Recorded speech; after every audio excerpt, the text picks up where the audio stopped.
The main ones I've got is an Insta360 camera here. 360 cameras are great because no matter where you mount it, you can adjust the angle and move that to suit you wherever you are on track.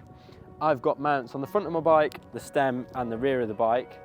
You can put cameras wherever you want as long as it's not going to get in the way of moving parts on the bike and not going to touch anything when you lean over. The last camera angle that you'll keep seeing on track days everywhere, which I'm not even sure if you're meant to do, is inside the helmet.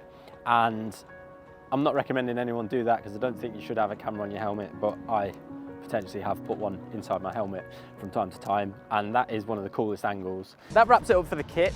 Next up, I'm going to show you what you can do with your motorcycle before you head on track. At the novice level, if this is your first ever track day, the most important thing you can do is give your bike a good service. Whether you do that yourself, if you know what you're doing, or give it to a professional that definitely knows what they're doing.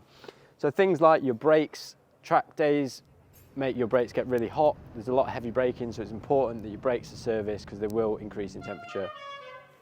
That's helpful.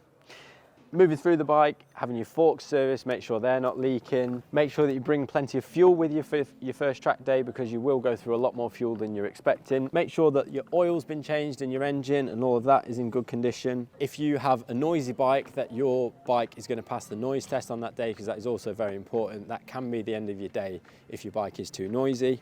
Make sure that your chain and sprockets are in good condition, and the most important thing, I think, is to give your bike a good clean before you ride it, because when you're cleaning it, you're checking it, and you're going to find a lot of problems that you might not have realised with your bike. Next, if we move up to the intermediate level, you can then look to be improving your bike. Things to look for first would be things like your suspension, buying some race bodywork, because if you go down the road on road bodywork, it can be really expensive to fix it. Clip-ons can mean that you can adjust your handlebars and make them more comfortable for yourself, your rear sets, your exhaust, and also, very importantly, your tyres. I think tyres can make the biggest difference for most track day guys, just putting a good set of quality tyres on there. The next thing to think about is your sprockets with your chain and gearing, because that can make a huge difference if you've only got road gearing on your bike.